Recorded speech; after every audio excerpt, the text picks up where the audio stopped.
Momo ana segna na kuma so konna la ko dugawu ko o jabira ni wati na mayra kanumba la ku so lembe ko radio mandire na be Nour FM ale ko fo 94.5 mi lamini baye ni wati na me fulita ni ka asegere amanyina ko momo ame do kuna foni o konna la nyama nandu na kuna foni konna la kuna foni 17 folo mun mbata so mada na o de soir de Bamako kodi Bamako wula mamu kumalen la kono o de Maimuna Dumbia fakuli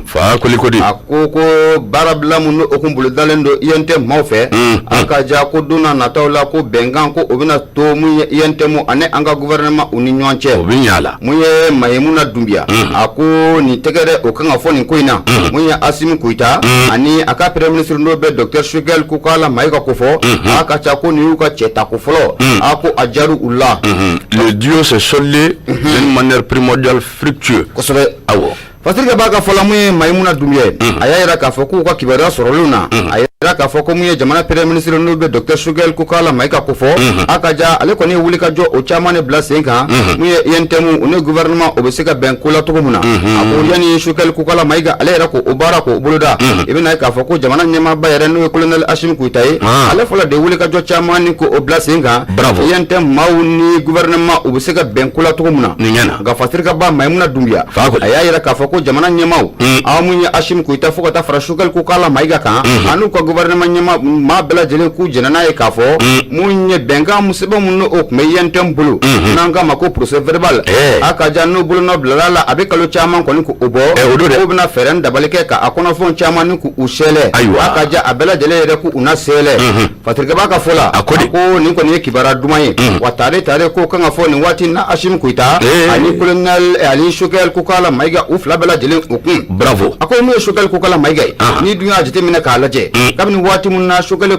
Koukala Maïga ayre dangani yana ka foko premier ministre yanko bina taka kalfa ama ayi wuli ka joko o blasenka kada chamani ko ogushi wala samu yentemu ale bina ke mu gouvernement mu nyama e no premier ministre ko fo ani yentem mawbe sika nyetola to muna nyebla bara wirala kosobe may mode no fewo awo ay nyebla bara chamani ke Patrick Baka fola ako amed domina kombi Choguel Koukala Maïga aka sanjukoro washi ko amaka fuyede ko sabuga ko tuna ko oyira ala ni du yentem jatemina kalaje tabe mekalo klemuga ani duru samba fla ani samuga ni kele une gouvernement ko ni ube munyi nywana mata don ko ako kumuna ke tukomuna ngame domina kombi yentem mawire ko ni uye foli belebele ko takanyeshi ni wati na samunya anga jamana marabama na be Assimi Goïta ani Choguel Koukala Maïga olukofo sabugo ubole fla kan ke wale musiki singa e kaja ko fanga ko na lo ko ferende walke kani nywana ko uchaya e burta nunu nta ingeliara de awatelera wanyana ayo na ko njoro le do le la ni boye mo se muna quel leadership de taille abana ma mo se muna ko do matron abana jamana mo rebolo abana amabawa no ko jamana chena anyamina adonata aborata ene ko mawone anyana bo wati sele awo mi monsieur mina okadoma beki professionnaliser abana imone ifurando do de ibe furane ifurando do de wallahi anganziga ga abi yelamadi andika Maimuna Dumbia faguli ale de kumale no soirée Bamako o konala akoko mu yente mawere o ka nyama ba ku ko ni fuli ni taninke kanya shimu jamana maraba man watina ni nana ku ka fereke ka achaya mu yente mawye u ka fola o ko ni watina ko machama mbiga foko uli kalatigalawe wa machama ya ira ka foko u ka don ka foko jamana megele huna ko onata be ku keleme ka grande taninga gouvernement secret yente nyama ya ira ka fo le mano ka don ka foko uli balukudi uli dutugudi ni walu nyamaudi ngalonna kaja olu mako be bunya ani bala ko o taklenia la ani mu yedene ya l'humilité et l'intégrité ani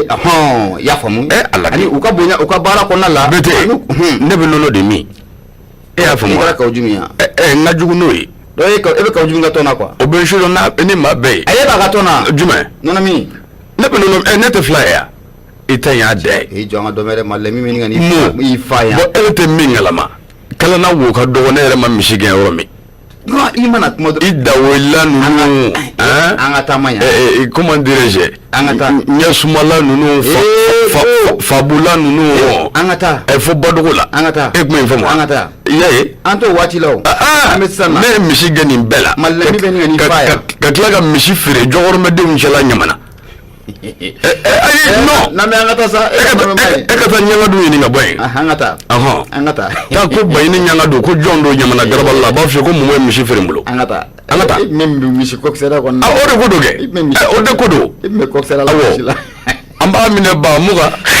Afrika ba me maimuna dumbiye ale kuma le so de Bamako o konala ako yente maba wira ka fola ko le mayi olu kan ga buyani olu ka laini chama fana be ko akanga tabala ako ni yaye ko insira ni bela jerema ibe na ka foko fanga ko mun kumendo be banda fanga o ko fo ako lu ma yente ma u ka laini ne ta ko le sabela ko yi ma ko ngi u sabana ko yi Afrika ba ka fola mu maimuna dumbiye ako ko mu yente mawye mu u ka nyama ba o te yakuba katiliwa ko ni fuli ane tonni ni wali mando ko takanyishi jamana premier ministre manna be Dr Shukal Kukala maiga ko kofo ko sabuga uire ya ikafo kabni wati munami premier ministre ya ataraka kalfa Shukal Kukala maiga ma Shukal Kukala maiga yi sembu ikono ko kata yoro forum na o de kara INTM jabala na be bus de travail na bo kofo symboliquement o de kara ko baira kafo e Shukal maiko angania ko akai agara fasirga baka fola mu maimna duye ako ni mabali mana mamu me Shukal Kukala maiga do ba don kafo ko mado akayeta afanga akabon kosele kuna ye garante na toy yani garante akata atina sika kume tuko muna mu Shukal Kukala maiga abe feranda walke ka asenda garante ka ya obiseka na yredama ni nyanchi la tuko muna ça c'est le freinage de l'hémorragie ako oro mai Shukal Kukala maiga watrika baka fola munye maimuna dumye ako ni ya didimna kalaje yente mau ko secrétaire général mbe wote yakuba katiliwa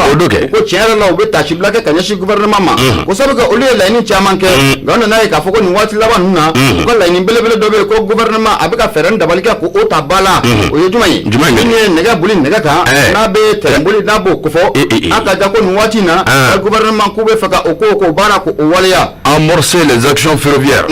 et Allah akono boray o binya mo terembala galaw ko kulela ka kashi kuma chayara kuru sara kuru chira aku ko juru me munye baba gouvernement na ko bengara ka ferenda bal fana mina ke oluka juru ko abela jelen ko abesara le paiement des arriérés fatira baga fola ako dona na tawla siga fota la ko munye yentemu ane gouvernement gref ko kuma mun nyanche ko be ka c'est tout c'est fini Fadrido anja sama ka bo songmada na sodde Bamako konala maimuna dumya fakuli ale kalem kalatiki bunya abala bagar daror bete angana nyom musalaka inna kaninga dibi kosobe yere ba décrispation mo ngadi ko bo ramu be ko njorola mangante ble yore nunu ngata barablala amaine wa amaine samia donedo fendi bolola abakari seli ba yere kumbo clic atata clic mo dem sonu yere ko po ko shama na ngo shawa omwe la ganya kadama miami lene bona bakar toro bete nebota ata bete femi ngoni ngumbe dugutigi bloka ata kumba degi kunda denena ayi réunion du conseil de sécurité de l'ONU le mandat de l'aménagement prolongé au 30 juin 2022 awo. Cependant, les autorités de la transition appelées à tenir la présidentielle le 27 février 2022. Nous des garanties boy. Et même pour moi. Ambo deme. Ou deme demande de aïe. Angumea antita de antoto doya antita fo jengolo le bus va 2022 sangilane o faraka sangilane o dedo o faraka non mon petit tu es très intelligent ay ma yemina mun fiana ka damine anga crise ndamne wakati fuka na blanina mo wajete mine ni ministre ga mandat be prolonger wakati muna ibe na ka fo anga jamana be kala ko sobe baga jaman che kala Allahu akbar ala ka besra ni ngani jamana ngono kene ma jugu fara sokono jugu kan ala ka besra ni ngani bakare galonde mina chauffé wulu abe fimai wallahi men felicien bay Abdoulaye Jara ako ngalonde mina tarata don temele nunu ye sigi belebele de buluda akera ne sigi inta kalaje bakar toro bete sigi nafa de kunga bon kosobe sabula abike sobe golya ko ni bi jamana dika onu uba laje seben fura jole ndila na so ni dobe fara gelain a mensera kan chome au bodi laje jinyama jole na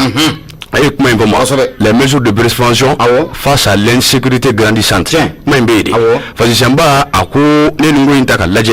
On moninta ode nafaka boala na be. Sabula ode bambe concerné. Fazisamba ako wote mingonina mingone mali reseben furabe otara kada tawali kandali. Ako nyata laje. Nungoni ni naje chugo.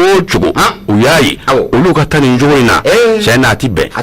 Atibe. Sabula. Ni on jamana imbila mantaka laje. Femi ni lakana baliai insécurité ode kuna manzoro anshi kunsigi tani mi o temelengo fe situation humanitaire buna haramade ya rabe chugumna ba kartoro bete o kono consentile do gelea min be e ototi funu chalenu situation politique yo social yo économique yo jamana ere de jolenu même psychologique a jolenu do kumolo ere la a jola ça ne va pas angana nyom musolaka ça va pas de ça va pas de malgré quelques avancées consenties mais ça va pas au-delà de tout le calvaire persiste angana nyonege famo nabo lame aye kala turaka abana abijola de ça va pas de ona tabe malide ngokulekan ogane do ekmen famo mais yefasi sembai ako nieni ngoni ndaka laje nunungu lakana balia o gele ya bilibili o temele ngofe anyere damo ni nyonche gele am ngoni beni wati labana iba fanya ndado muni muna ba kartaro bete ka sangani ni nanyo na gele suku ka fole nyonga olu koni sangele nyona be ubuno foru ka wati ko fole nga anga jamana ko nala o kabwe me ngoni ni njamanjoro fanganya o koni ba de ministra sra ba kartaro bete ubu simfa ku jija o de mesra ko fole nga fazisamba ako o temelengo me ngoni ngele ara ni ngoni na be les parties intransigeantes ou te wuli ka bo munga me ngoni kala fli ko fole ba kartaro bete ama be masaketa inga février le mois ni wolonfla c'est en 2022 ko o koni o wati kele li rouge fo ko no wuli li rouge non doit ibe forme na bi Allah ko o koni angana wuli ka bo kane nyene de la bijo aywa obéi Fazisamba ako o temele ngofe le retour à l'ordre constitutionnel on a jamana shara bolo fin ngoni be a beka rétabli anola et même moi après l'élection shara bolo fin ngoni be e bete a beka sigi au cas point initial là o temele ngofe l'achèvement de la transition de la transition politique o te dovera chez mingoni transition ye a bara bi jogomina fo ka ta furi nya fi jogomi ubi jolinda a demesera ko folengelin na beka ba karto bete o temele ngofe kala flifen fe ngoni mbango jamana ko nala a beka la jeji nyama jolina o temele ngofe réforme constitutionnelle and institutionnelle ko mvole do no bale ma ba mo mbolola ba karto bete o mumbe sena dona na tawla o fene kala jeji nyama jolina ngani bara fen bi boloda o fene bi jolida minga de inclusivité transparency jaya inclusivité bedda kadwala kerengrena la mingone lakana kwe bakar toro bete alnasur lubi dola anyere fena kala je nyama jolina Fazisamba ako nimbe ko fe siga konti mina ne ko ministre ma ha me leba dado aramunta dado iklo dale muno defi e ko informa menye surasi uka kelega bulo amumbe anga jamana ko nala a bataillon kelingen na be farle nyonga abi be ma batani saba ani ma keme flani bishegini konondo ndima ma bata ani saba ani ma keme flani bishegini konondo nyo ma ko fole nunu ntaka laje policier mumbala ma bakele ani keme konondo ni muga ode kodo olumancha 13 289 militaires et 1920 policiers. Et mouvement. Fazisamba ako dona na tawla. Krenala yani jouer kalok l'État ani duru ni nyonje. C'est en 2021. Ou ka secrétaire général ni rabia ministre ya tola malikono. O kuma nyeta ko ni ra ko ina. Aka segina be akata be larawi ka dawre nyamala ka were nyokoro. Me me ke soye. Na soro ni domaine ngoni majembe. Alibi do be se ka fara domaine nu nyaga ka chume. Ni ngoni sebe anyi mi zalo ka bogabe so mina l'indépendant Abdoulaye Jara ale ka sebe ndo o ka bi bolila Abdoulaye Jara ade ni waati na foli o bɛ taa ni ka asɛgɛrɛ radio Nura FM ye 94 tomi murudu duuru nɛgɛjuru sira kelen pe 76 33 43 03 abana ka ca Ala fɛ n'i y'a gosi an bɛ ɲɔgɔn ta i tɛ fan kɔ momo bɛ sela ka don kunnafoni di sɛbɛn o kɔnɔna la ɲɛma n bɛ kunnafoni di sɛbɛn ta o de la sirène a ko de la sirène maa mun kumalen don a kɔnɔ o de ye Abdramane Dukure a de a ko an ka na nɛgɛ boli nɛgɛ kan an yɛrɛ bɔra k'an da don kɔrɔfɔ min na ni ka nɛgɛ boli nɛgɛ kan a ka ja ko nin waati laban ninnu na a yera mun ye Bamakɔ a terrain kɔni ko a bɛ ka taa n ko nka ko wagon ko o ta a la o bɛ se ka kɛ cogo di o mun nkalon ma jira kuma ye un train ka boli sans wagon o bɛ kɛ cogo di un train sans wagon à Bamakɔ non ayiwa a bɛ yan dɛ aw kuma o nafa ye mun ye an t'a sigi ni maa tɛ don a kɔnɔ an t'a sigi k'a tɔ la maa ti don a kɔnɔ quel est l'intérêt recherché mais qu'on se pose la question oui ɲininkali bɛ yen intérêt mun ye Momo mun ye la sirène kɔnɔ Abdramane Dukure ale de kumalen don a ko di a ko nin waati na i bɛ na ye k'a fɔ maa mun yɛrɛ bɛ n'ale ye ministre ye n'an ka ministère des transports et des infrastructures n'o bɛ madame ministère des transports et des infrastructures n'a bɛ madame Danbele Madina Sisoko n'a b'ale ko fɔ o do kɛ ale t'an ka général furumuso ye wa ninnu n'o kalama bon e ma fiyɛ ko nin y'an ka madame yan bon i b'a dɔn vie conjugale ne tɛ don nin y'an kalan je fais pas bon a y'an kalan c'est pas possible wallahi madame Danbele Madina Sisoko oui tiɲɛ yɛrɛ la non anw ta yen nka jamana in kɔnɔ la maa mun bolo mana don dɔ la a ka ca Ala fɛ caman bɛ yɛlɛma sinon maa mun don a jɔlen don non a jɔlen don wa a jɛlen don non c'est une battante franchement une Amazone wallahi agiri mais ayiwa an ka sigi an ka lajɛ lakanɲɛ ka d'a ma fasirikɛ b'a ka fɔ la a ko madame Danbele Madina Sisoko i bɛ na ye k'a fɔ ko ale de ye o ministre so ye kabini waati mun na ko kibaruya ko a cunna k'a jira k'a fɔ ko mun ye nɛgɛ baara ko o bɛɛ lajɛlen na boloda nɛgɛ a ka boli nɛgɛ ka joona ka gosi Bamakɔ fo ka taa a bila mun ye Diboli san dalama i bɛ na ye k'a fɔ ko a kɔrɔfɔ kɔni ko o cayara nka waati na maa mun yɛrɛ ka baara bɛnnen don mun ye terrain baara a ma olu y'a lajɛ k'a fɔ an ka jamanaw ɲɛma yanni u ka fɛɛrɛ ni dabali kɛ anw kɛrɛfɛ jamana i n'a fɔ Senegal n'a ɲɔgɔnnaw ko mun ye olu bɛ ka baara minnu boloda mun ye terrain siraw kan olu bɛ ka terrain kurasan mun caman ko o boloda ko kun jumɛn de la ko an b'an ban ka taa o sira fɛ ni ka taa terrain kɔrɔnin dɔ ka taa poussière konko ka bɔ o la ko ka sɔrɔ k'o bila sira kan. Tu me parles d'une vieille ou quoi? Poussière. Vieillissant. Bon mugu dama la. A kɔrɔlen don. Nya to ngoli di ma. Yere. Ça c'est l'analogie. Ah oui. Oui, c'est ça l'analogie. Ata. Aniga. Abdramane Dukure a ko ale yɛrɛ bɛ ɲininkali to min a b'a sigi sɔgɔmada in na kun jumɛn la sa an ka ba Maliba anw dɛsɛlen don ka terrain kunkolo ko fo ka taa se terrain maɲɔgɔnw bɛɛ lajɛlen ma a kura anw dɛsɛlen don ko o san hali bɛ na ye k'a fɔ ko an bɛ mobili minnu san a mobili k'i bɛ na ye k'a fɔ ko a mobili caman bɛ ko a ko a man ɲi Patrick b'a ka fɔlɔ mun ye Abdramane Dukure ko yanni o ka kɛ sa ko ministre mun bɛ bi n'o bɛ ministère des transports n'o bɛ ale ko fɔ ko terrain kunkolo dɔ kɔni bɛ ale taara o lawuli terrain kunkolo mun yɛrɛ ni a marque ye ko CC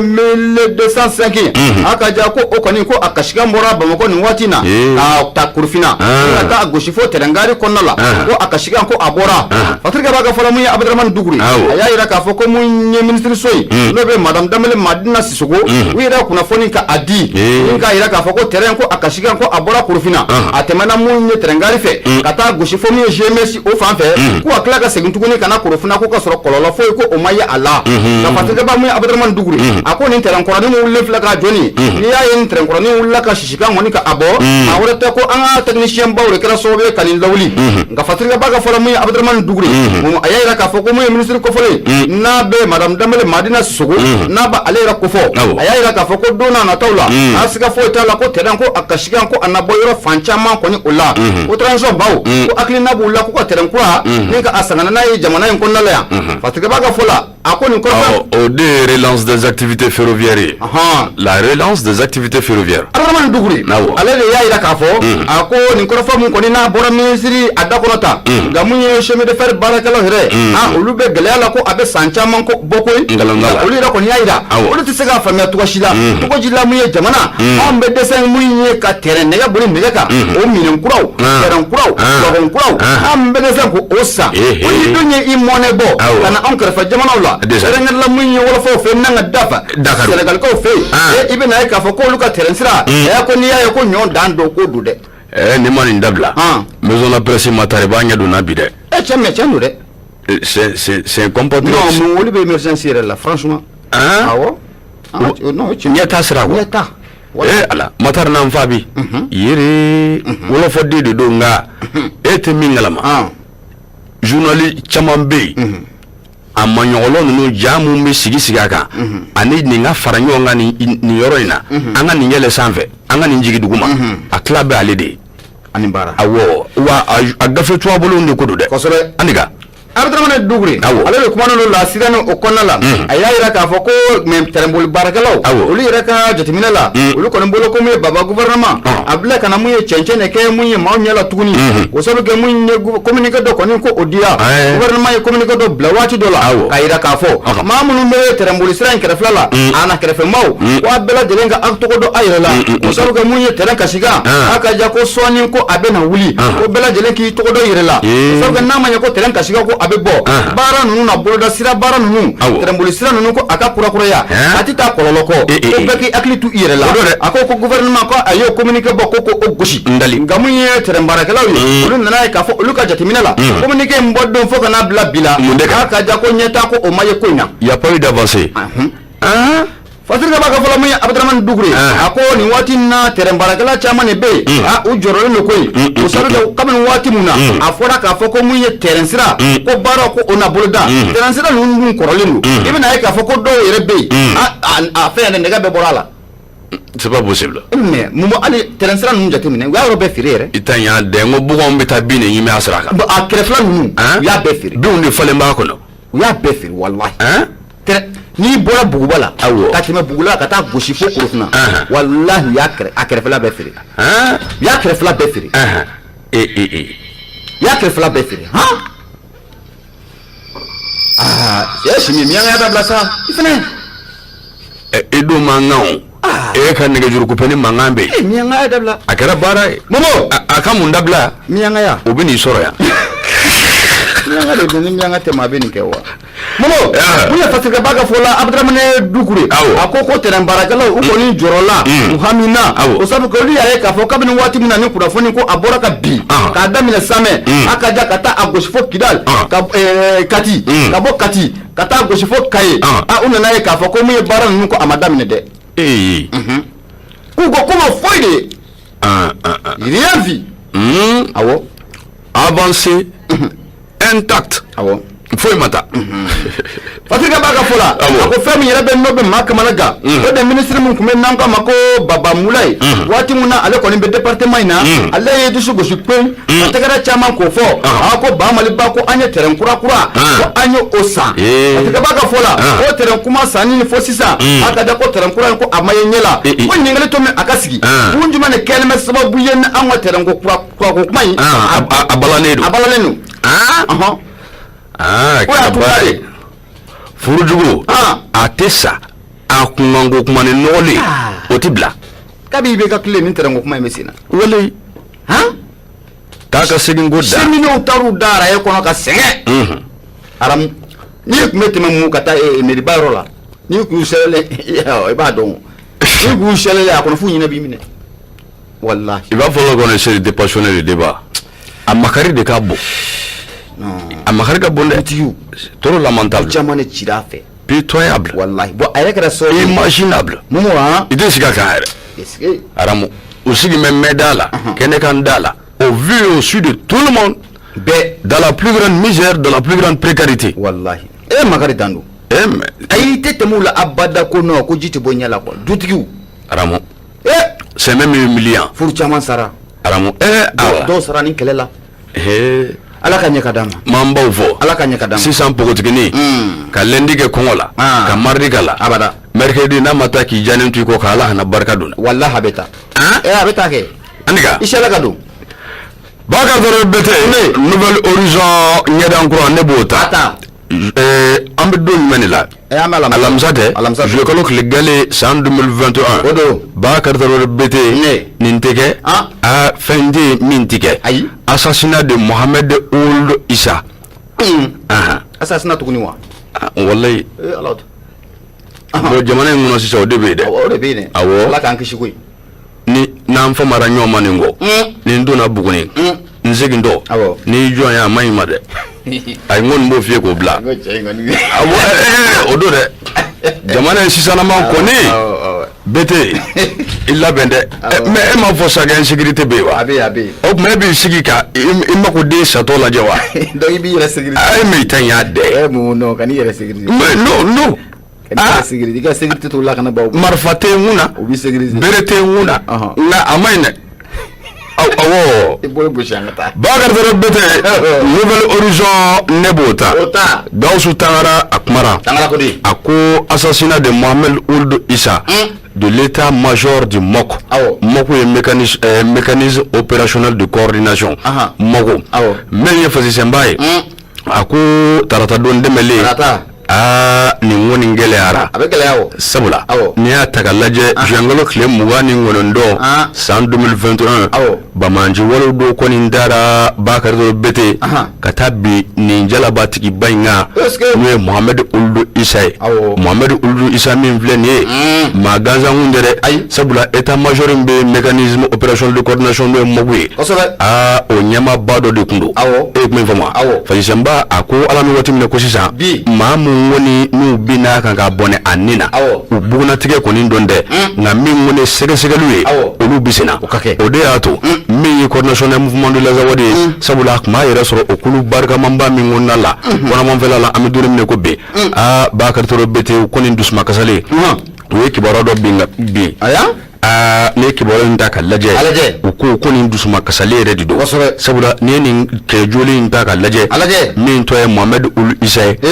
olu ka cɛ joli de kun don wa maa min kun don a kun cɛsirilen bɛ fɛn min na don n'a nataw la o de ye bɛn ani malidenw ka kelenya an bɛ se ka kɛ kelen cogo min na o de ye hakilina joliw de kun b'a la o tuma nin kɔni tun nin filɛ nin tununko min na a bin ma bon ma jango sini wa don n'a nataw la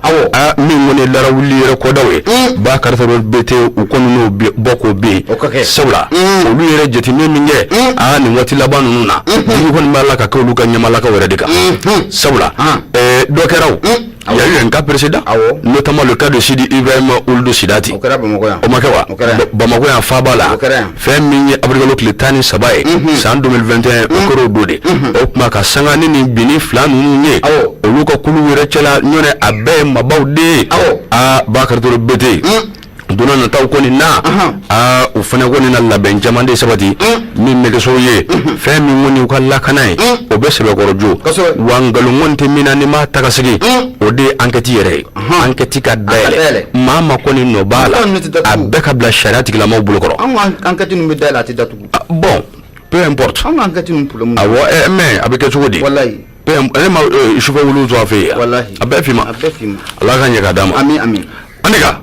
Momo n'i bolo bɔ ne bɛ sɛlɛn n bɛ don kunnafoni sɛbɛn minnu b'a ta o de sɔrɔ de Bamako ye n y'o de fɔ kanubaw ɲɛna radio Nura FM ye 94 tomi muru 5 an bɛ laseli kɛ ka bɔ Jalakɔrɔji nɛgɛjuru sira kelen pewu 76 33 43 0 tɛ 76 33 43 03 n'i y'o gosi a ka ca Ala fɛ an bɛ ɲɔgɔn sɔrɔ Momo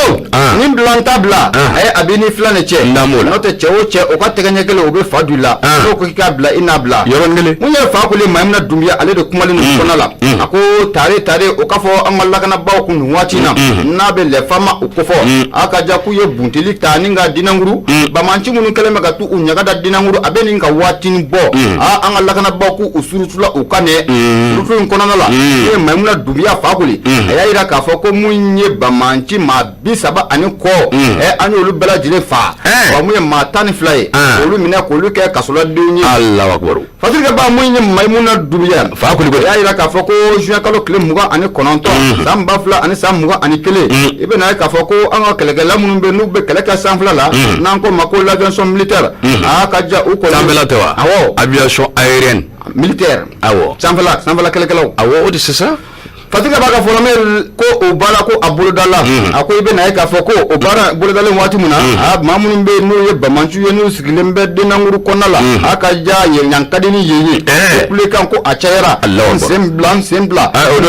bolo bila e bɛ na ye k'a fɔ ko kibaruya jɛlenw kɔni y'a yira k'a fɔ babaci 34 an y'o bɛɛ lajɛlen da n'u k'u ni kɛnɛ ni ka a karaba wa maa tan ni seegin fɛnɛ a ko dɔn ko o fana minɛna ka kɛ kasoladenw ye bravo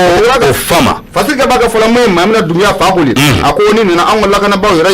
i bɛ na k'a fɔ ko maa 5 ko masa Alahu Taala kɔni olu ni minɛ o min ye Fatika ba mun ye Maimuna Dunbiya fa koli a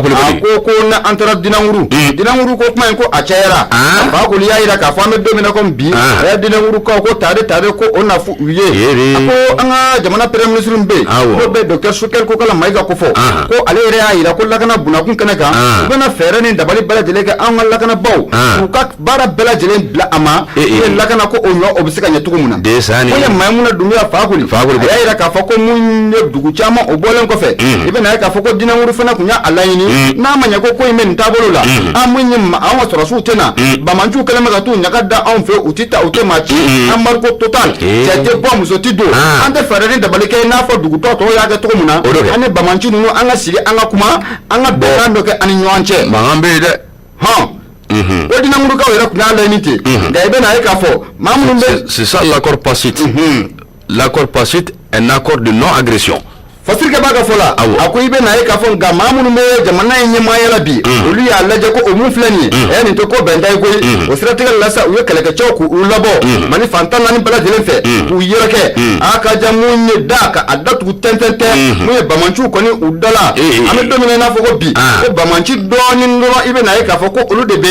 mun ye Dinankurukaw fɛ yen wa o bamanci dɔɔnin minnu bɛ yen k'olu ɲaaminen don dugudenw de la maa t'a dɔn nin ye bamanci ye maa t'a dɔn ko nin tɛ bamanci ye k'olu ɲaaminen don dugudenw de la ko n'i dun y'a jateminɛ k'a lajɛ Dinankuru Mumu kabini mɛ kalo tile 2 mun ye bamanciw ye u kɛlen bɛ ka t'u da Dinankuru cɛ tɛ bɔ cɛ ti don nka an bɛ don min na i n'a fɔ bi mun ye an ka lakanabaw u ye kɛlɛkɛcɛ minnu bɔ k'u seri ka Dinankuru bamanci ninnu k'u dagabɔ maaw da la nka an bɛ don min na comme bi ko sɛgɛsɛgɛli ko hali bi k'u bɛ k'o boloda Dinankuru o kɔnɔna la bamanci tɔnin minnu bɛ kɛrɛfɛ la u bɛ se ka olu la sɛɛlɛ cogo min na parce que b'a ka fɔ la mun ye Maimuna Dunbiya a ko an bɛ don min na i n'a fɔ bi n'i donna Dinankuru kɔnɔna la ko sababu kɛ olu yɛrɛ y'a laɲini mun ye Dinankurukaw ye k'u sɔrɔ nɛgɛjuru sira la u nana k'a fɔ ko bamanci ninnu ka ŋaniya juguya yɛrɛ sira fɛ nɛgɛjuru sira fɛn o tun bɛ Dinankuru u y'a bɛɛ lajɛlen kɛ c'est tout c'est fini nka mun ye Fasirikɛ ba ye Maimuna Dunbiya a ko o siratigɛ la sa mun ye Dinankuruka dɔw kɔni sigilen bɛ anw fɛ yan Bamaɲare de kɔnɔna la u y'o olu ɲininka olu dɔw fana y'a yir'u la k'a fɔ a ka ja an bɛ don min na comme bi a k'olu kɔni tɛ kibaruya caman k'o dɔn Dinankuruko la ko sababu kɛ u bɛ sɔrɔ sira min fɛ n'o ye nɛgɛjuru sira ye ko bamanciw k'u ye o bɛɛ lajɛlen tigɛ nka ni an ka lakanaba minnu bɛ nin waati in na ko kibaruya sɔrɔla o ka bɔ olu ka ɲɛmaa yɔrɔ k'a yira k'a fɔ ko Dinankuru a bɛ taabolo min na bi a n'a tun bɛ taabolo kɔrɔ min na ko kelen tɛ dɛ ko ɲɛ ta ko a bɛ ka sabati wa an ka lakanabaw k'u bɛ ka bundeli kɛ Dinankuru kɔnɔna la Ala m'o kɛ la Fasiri don an y'a sama ka bɔ mun ye soit de Bamako kɔnɔ Maimuna Dunbiya ne ko est-ce que change sɔrɔ ka video in na yan n'u ye bunte tasuma funteni i b'o de jigintɔ ye mɔgɔw kan walayi aramu n'i kun ye ɲɛmaa kɛ yan sisan voici le mode opératoire n'i kun ye i bɛra kɛ yan sisan ɲɛmaa orchestré par les femmes a tun bɛ fasa dun la sisan non ne ye tasuma funteni jigintɔ ye Allah Alan kuma bɔ an ka wele an ka namalo ale sɔrɔ su Alan kuma bɔ an ka wele an ka namalo an bɛ nin bɛɛ la o i bɛ da sa ne ta in bila jɔn taara da yafama Ala de a kunkolo lajɛ i b'a fɔ basi bannen woro la Allah ka ɲɛ k'a bon tɛ basi ye arajo ye Nura FM ye 94 tomi murudu 5 an bɛ laseli kɛ ka bɔ jalakɔrɔtikaw fɛ yen nin waati n'an b'a lajɛ min ye jama noir ye ayiwa Mama bɛ se kana kuma so kɔnɔna la yan radio Nuru FM sigatala 94 domi mururu duru an bɛ laseli kɛ ka bɔ min Jalakɔrɔjikaw fɛ yen o jɛlen don waati na badabada foli an b'a ta ni ka Zenu Batoma ka a fɛnɛ sɛgɛrɛ a fɛnɛ sɔgɔlen b'an na bɔlɔlɔ o sanfɛla la n'an y'ale fo min ye Saka Jakite ni bɛɛ lajɛlen kama ko Jisu Suni an bɛ badabada foli o lase a n'a ka denbaya bɛɛ lajɛlen ma nin waati na Surakabugu ni o kɔnɔna la DJ Suni Mama o kunnafoni an bɛ taa na a ye ne bolo de kan k'i bolo kari ka don ne de don awɔ e de don i bolo kari Bakazoro bete mani ye a dola anake si yɛrɛ de ma labɔli kɛ min ye Alaman Jabate kala jula ni ɲa ka sɛbɛnden kala jula a ko k'a bɛ taa n'a yɔrɔ min o de ye Kati mara ye Bakazoro bete an ka na ɲɔgɔn nɛgɛ sango waleya dɔ kɛra min sɛbɛkɔrɔ cɛjuguya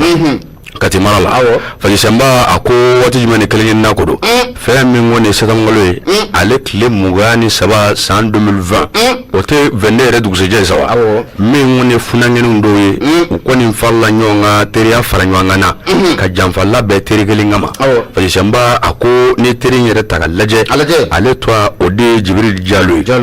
Jibril Jalo a turu ka denbaya de la Kati mara yɛrɛ kɔnɔna la a ma mi a ma bɔ min kɔni ye a balimakɛ a teriden do n'o ye Jibril Sanogo ye Bakari bete o de nalen filɛ nɔfɛ ni masa min Ala ye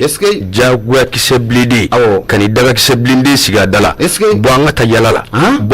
la kamalenin ko cogoya bɛɛ la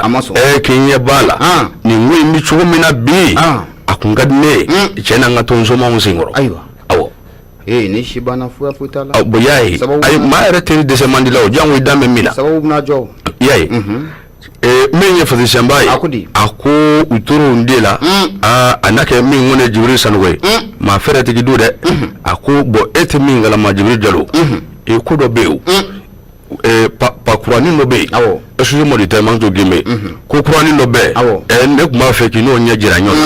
na janba in sera bolodara ten de o n'o kɔni bɛ min kɔni ye fulakɛ ye a n'a kɛ nin gibora cunne in kɔni o kɛra diyaɲɛta ye a sɔnna ni ka fara a tɔma kan n'o ye Jibril Sanogo ye o tugura ɲɔgɔn kɔ o tuguli ɲɔgɔn kɔ o y'a sɔrɔ maa wɛrɛ de bɛ min bɛ dibi la o ka janfa o ka jugu n'a bɛɛ ye Fajisamba a ko n'o kamalen kofɔlen yɛrɛ ta ka lajɛ o kɔni ye kamelenden maa min kɔni n'a degemɛ kasobonba yɛrɛ la sabula sanga a n'a ka waati min kɔni ye walejugubaw ye des actes criminels a bɛ taa o de la kasobonba la o de tɔgɔ o de Usumani Sise Fajisamba a ko waati min kɔni na min kɔni ye Jibril Sanogo ye a ka janfa sera Jalo la a tɔma n'u jiginna n'a ye Bakari bete a kɔni bɛ bali min na Jibril Jalo a n'a tɔma bɛ kuma la kuma min na n'o ye Jibril Sanogo ye Jibril Jalo b'a la e ko maa min bɛ ne nɔfɛ o tigila maa bɛ min an jɔlen bɛ nin ka dɔnni kɛ dɛ a bɛ bali min na muru u nana dɔrɔn ka na walo n'a ye Fajisamba a ko waati min kɔni na a ye dugu ta an kana ɲɔgɔn musalaka Bakari Tarawele bete le pire n'a pas pu être évité sabula min kɔni ye Jibril Jalo ye a binna binni in kɔfɛ a bɔnɛna a nin na Fajisamba a ko ne janfa in ta ka lajɛ o nɔgɔnin bɛɛ n'a ma ɲɛ u surula ɲɔgɔn kɔ moto de la a halala moto n'o ye Jibril Jalo ye faali kɔfɛ Usumani Sise n y'a f'i ɲɛna ko min degen bɛ kaso la c'est un récidiviste a degelen don a la a taa ka segin da e kuma in fɔ ma o nɔgɔnin bɛɛ a y'i dogo moto in kɔrɔ moto in karatɔ kana guloki a bɛ yɛlɛ a kelen da ye n ka na a nɔfɛma de don Musa Dabo a ye tile autogare de ma n'o ye Bamakɔ Sogonikɔ ye yɔrɔ Sogonikɔ kɔni i ma don ni nɛgɛ ye a n'a maɲɔgɔlɔn ka jigin ka bɔ a la yɔrɔnin kelen de don kabi kɔrɔlen e kuma in fɔ ma ka ban lakɔliden lama an b'o kalama min ye Fajisamba ye a ko waati min kɔni na min ye kamalen kofɔlen n'o ye Usumani Sise a taara ni nin karatɔ motonin ye ka taa daga sigi Musa Dabo fana kunna o ye moto in fɛnɛ san o sannen kɔ nkalon tɛ min na nin bɛɛ ye maaw de ye an bɛ waati min na ko sisan maa mun kɔni u minɛna sabula ko in kɔni a dalen tora procureur yɛrɛ ka yɔrɔ de la Kati mara yɛrɛ kɔnɔna la Fajisamba a ko o nɔ kɔni bɛɛ min kɔni ye procureur ye a ye nin ko in lajɛ ji ɲɛmajɔ nin na maa kelen bɔkɔ a tɛ soba mun dɛ i bɛ maa wɛrɛ de fara i yɛrɛ kan min ye commissaire de police du premier arrondissement ye a farala olu kan min yɛrɛ so ye fɛn min wele commissaire principal Suri Ibrahima Sangare n balimakɛ sɛbɛn ye a larawuli sɛbɛn a kalifara o de la o nɔgɔnin bɛɛ o n'a ka cidenw brigade recherche n'o Sunbilemani Kulibali u ye labɛnw sabati sa Bakari Tarawele BT labɛn in sabatilen kɔ kalo 9 bɛɛ nin sɛgɛsɛgɛli in kun bɛ senna ne m'a fɛ ko jamana enquête dɔw bɛ abouti yan ay dɔw bɛ abouti awɔ hali ni dɔw bɛ taa laban an ni an tɛ enquête mini caman bɛ olu bɛ abouti dɛ fɛsɛnba a ko kalo 9 kɔfɛ sɛgɛsɛgɛliw bɛɛ nana jira k'a fɔ nkalon tɛ min na sɔsɔcogo tɛ min na d'une manière irréfutable ni ye auteur ninnu ye criminel ninnu n'i y'a ta ka lajɛ n'o ye Jibril Jalo yɛrɛ fabaw ye nkalon t'a la dɛ senufɔkɛ ɲɔrɔ b'a la Jibril Sanogo e kuma in fɔ ma min ko ni Ousmane Cissé o fana b'a la Musa Dabo nin bɛɛ ye maaw ye an bɛ don min na ko bi maa mun kɔni u minɛlen don u bolo la donna nataw fana la fɛn min ye procureur ye Kati yɛrɛ mara kɔnɔna la u na t'u jɔ ɲɛkɔrɔ calaki min bɛ kɛ sugu ye u ni ɲangi min ka kan o ka da u kunna nin ye sɛbɛn an ye min salo ka bɔ gabeso min na l'indicateur du renouveau Adama Jabate Kalajula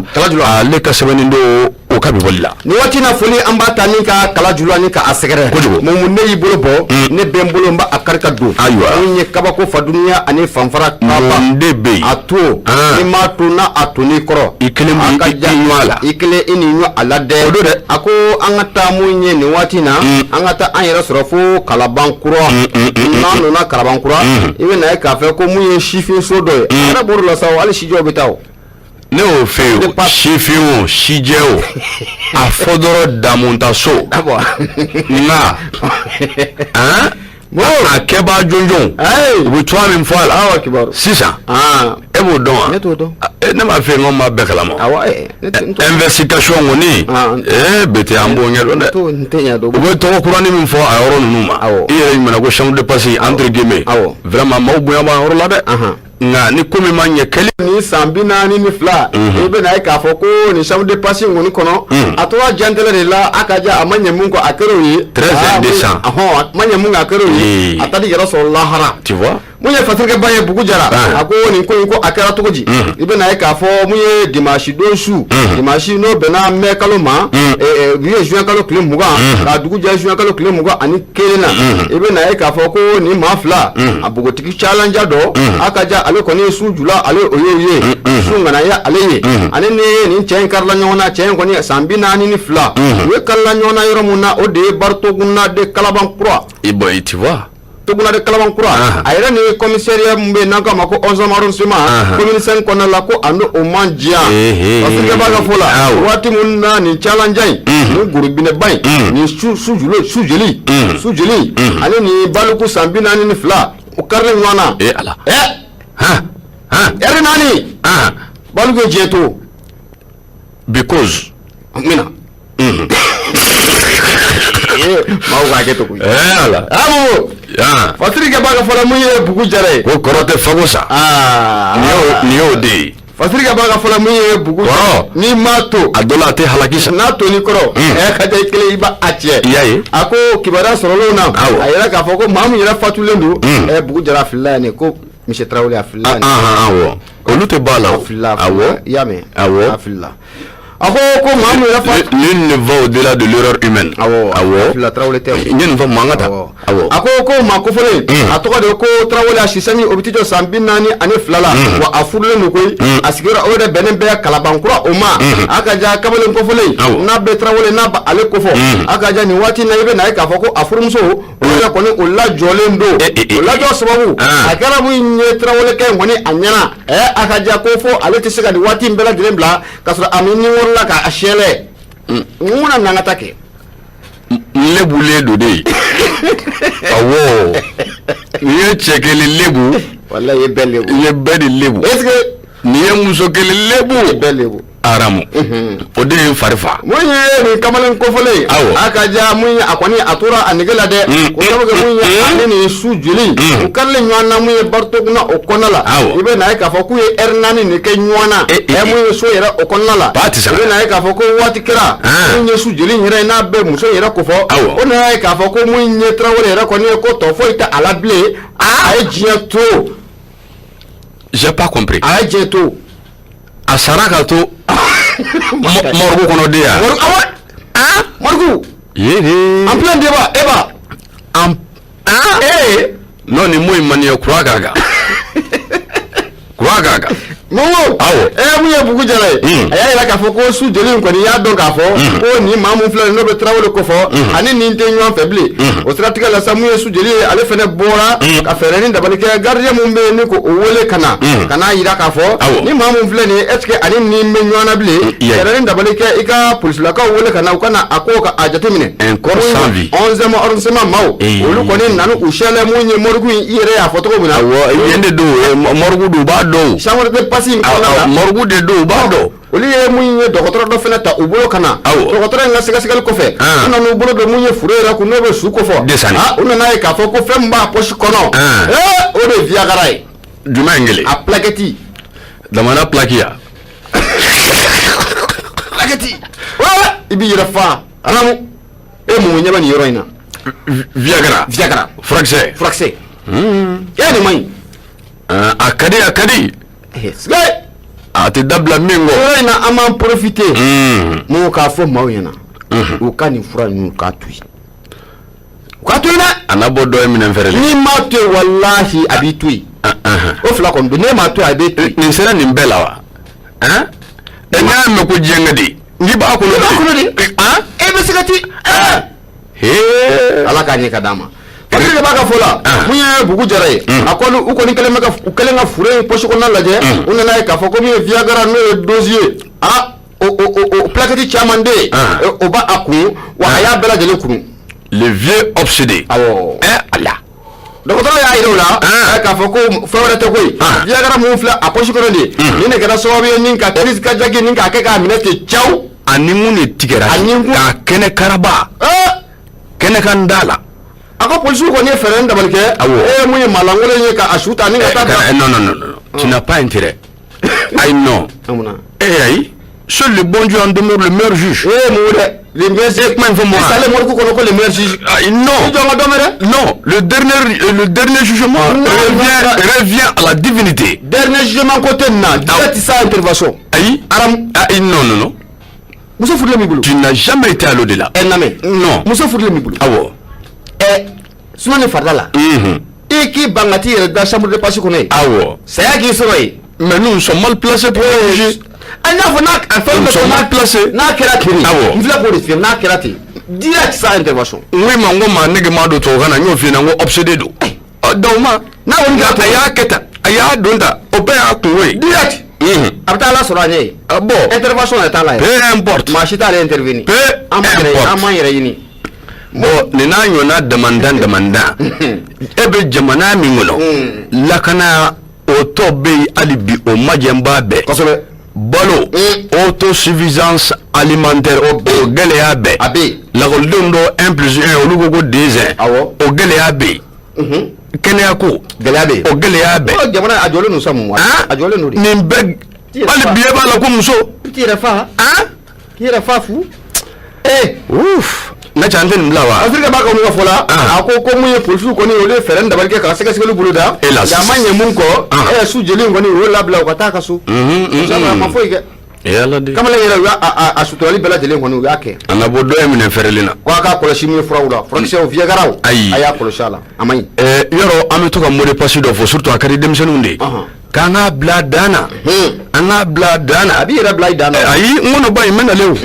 ni ya bla dana bakar fere bete mo fi ka sebenga bla fin saba debi jembi ban ayi ite poroko fin saba ma abada lejina ni ya bla dana ni ma kasoe ni ya bla dana ibe kene asoe laptani ni ya bla dana e kuma larabi nya utifiko de aya dokon titaki daw bana amana ga togo ina shela dokon na lay dawma moment tɛ basi ye waati ko fɔlɔ ale kɔni nani dɔ tɛ taw i ko Seliba Kalo an bɛ bɛɛ lajɛlen fo ka bɛɛ lajɛlen ko walimadɔn o do kɛ Mamadu tun bɛ nin waati na ko sɔgɔlɛmɛ Nura FM na foli a bɛ lase bɛɛ lajɛlen ma an y'o fɔ kanubaw ɲɛna jɛmukan ya kɛnɛ bɛ sigi tɛnɛ fo ka taa gosi mun ye juma la nɛgɛ ɲɛ 10 n'o bɛ 10 heures kɔfɛ o tɛna mana gosi Nura FM ale sanfɛla la baara banna o siratigɛ la sa foli an ma ta nin waati na an ka tunkarakɛ u ni u sɛgɛrɛ mumu o do mun ye an ka autorité moderne n'o Baba Adama Ture an bɛ foli ta ni ka a sɛgɛrɛ fulakɛ Amadu Jalo lada Amerikikaw fɛ an b'a fɛnɛ fo sanga ni waati bɛɛ lajɛlen na Amadu Bagajogo Indonésie ani madame Bagajogo Fatumata ale bɛ Indonésie Alassane Fofana Faransikaw ko Alassane barabara foli an b'a lase a fɛnɛ ma Kajatu Wage ale bɛ fo mun ye fo ka taa se nin waati na Musa Ture marakaden Zilani an b'a a fo Adama Magasa ale plomberie ye mo foli o bɛ lase a ma Faransi Sori Diallo fo ka taa se Djibiri Ture ma ninnu bɛɛ lajɛlen bɛ Italie tanti Valérie Mano ye tanti Adratu Traoré Guanzu kɔnɔna la an bɛ foli ko o lase a ma ale jiginɛ badabada ale jiginɛ an b'a fo sanga nin waati bɛɛ lajɛlen na n'o ye kana balaba soma tubabu badabada foli an b'a lase a ma Mamadu Umar Ba foli o bɛ lase a fana ma nin waati na Côte d'Ivoire kaw fɛ yen Malia So ɲinama kɛ ale kɔ Alimanyari an b'a fo Kadi Zan Traoré ale fana bɛ Faransi foli a bɛ lase ninnu bɛɛ lajɛlen ma nin waati Bala dɔrɔn bɛɛ tɛ Musa Sisoko Banamba Jelikɛ an bɛ foli ani tantoli da